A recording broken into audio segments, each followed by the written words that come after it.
think when it gets old, I got to find me something else to do. This here still gets the juices flowing, the excitement. Called myself going to bed early last night, woke up about 3:30. Wife asked me what I'm up for. I said, baby, you know what time it is. It's football time. So it still gets me going. Does it make it any better or any different that it's a SWAC opener to start the year? I mean, since you've been here, I don't think that's happened, has it? We may have, but look, we're getting ready to play a football game. And really, that's all I need. I mean, we've been working hard for a long time. Our guys are back. They're in school. I'm happy for that. There's air of excitement, and we're ready to play a football game. And the fact that it's a conference game makes it all the better. This camp looked tough from where we were at. Did you change anything this year for camp, or did you approach it any differently? I mean, we worked hard, and what we tried to do this year is we knew we have a bunch of the young guys. What we tried to do is just throw a lot at them. Conditioning, weights, mental, physical, because we know the season's going to be the same way. So we tried to throw as much at them as we could. I tried to throw as much as my quarterbacks as we could and see how they respond.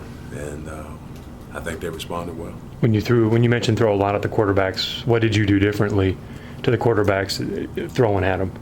They had to get to know me. Okay. In years past, Deontay knew me. He knew if I was barking, he knew how to handle that. These guys didn't, and so what we did is I just threw a lot at them. I threw a lot of defenses at them. I threw a lot of offense at them.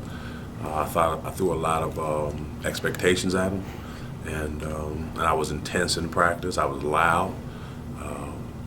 At times, it seemed like I may have been unforgiving, but what I was trying to do is try to get them to understand what's coming their way.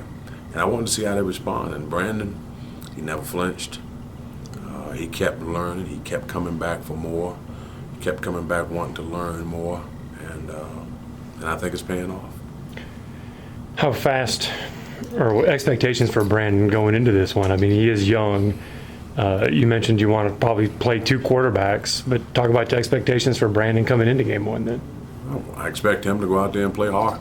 I expect him to go out there and play smart. Will he make mistakes? Of course he will. And then Jameson's going to be there. Will he make mistakes? Of course. But we're not going to sit there and try to condemn them for those mistakes. We're going to try to coach them through them and just try to get them better. And I think that's the goal. They don't know what they're about to step into. I have an idea they do of what they're about to step into, but again, they don't know, and I don't know how they're going to respond to it. So that's why we threw so much at them this past 8 months. So we'll see how they respond, and we'll see where we go from there. With so much emphasis on the league and playing well in the league, was there any extra motivation you felt like you needed to throw at them this year, or was it was obvious? Our expectations, based on our expectations, we knew what we had to do.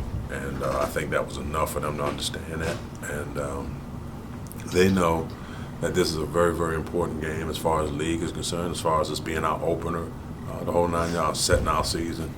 So they understand it. So they'll go down there ready to play. How they'll play remains to be seen. But they've been working hard. Now it's going to be what's between the ears, how they respond to the different situations that's going to happen. When you have so many young guys, do you talk to them about the travel aspect of it before the season begins? We didn't talk about it all.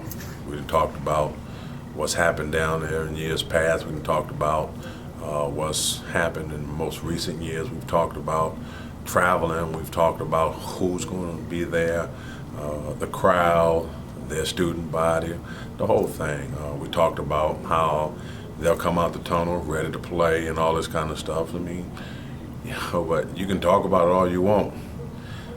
It's like looking in the oven. As long as the door is closed, it's okay. But as soon as you pop it open, you better step back. The offensive line hadn't had a lot of time to play together because of being nicked up.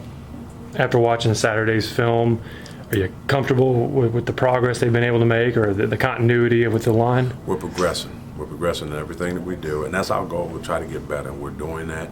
How much better we are, we'll see on Saturday. But we have 3 more work days to work on some of the things that we saw Saturday, and we'll do that. And again, it's you can go down there and you can be prepared, and we will.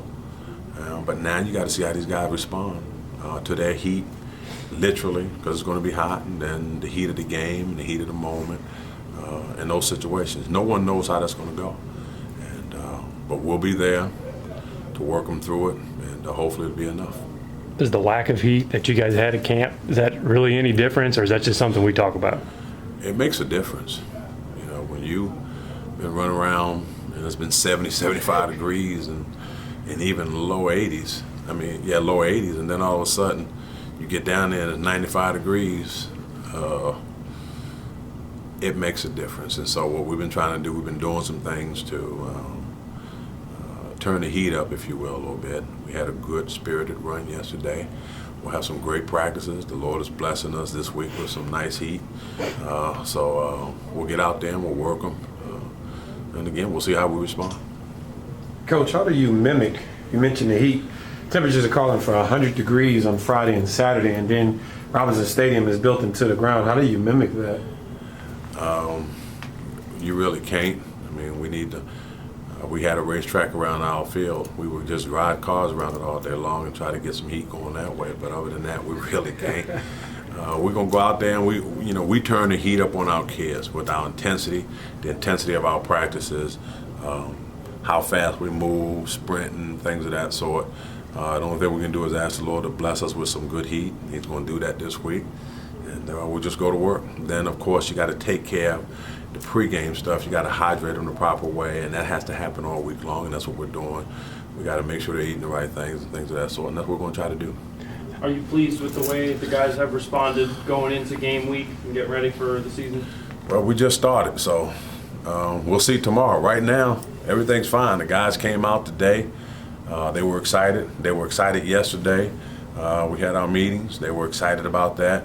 They were very attentive as far as listening to the mistakes that were made and correcting those mistakes. So they were good in that area. Now, tomorrow we'll go to work, and we'll see how they come out tomorrow evening and the rest of the week. How do you prepare against Grambling? New defensive coordinator. You don't know much about them. How do you come up with an offensive game plan to attack the unknown?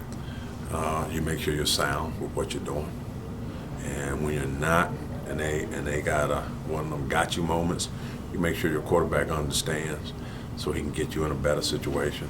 And there are going to be some times they're going to get us, and we all understand that. We can't make that the difference in the game. We got to take whatever loss we get, go back, kick the ball, and let our defense take over and put them in a decent situation and try to make up for it and remember that situation so they don't get us again. But, we have no tendencies to talk about. The only thing we can do now is talk to our offense about football, playing sound football, being sound in the running game, being sound in the passing game, making sure they understand if they're in this type of a look, we can't do this versus that, even though we want to do it versus another look and things of that sort. And we've been doing that all camp long, and we'll reemphasize that this week. When Doug took that job, making us come back there, did you guys have any discussions beforehand or conversations afterward, immediately afterward? We talked afterwards. Doug and I, we've known each other for an awful long time, and we didn't always compete. We actually played on the same field and was trying to do the same thing, just different positions. So we have a long history together. And when he came back and he took the job, I knew he was going to take it. We didn't. It wasn't like he was checking with me to make sure it was okay, but we did talk a little bit. He did call you for some counsel on it, whether it was making them come back or not. Well, I think Doug is very strong. He's kind of like me. Once we make our mind on something we're going to do, it's usually going to get done, and that's the way he felt, and he felt good about that, and that's what's important. When you make your decision, it's got to be important for you. It's got to be right for you, and I think it was right for him, and I think it continues to be right for him, and that's why he's there. He came back his first year, it was very successful, and And then they did a reversal of fortune this past year. And so now, who knows where they're going to be this year? But I can guarantee you, they've been busting it. They've been working. He's going to have his kids ready to play 31st.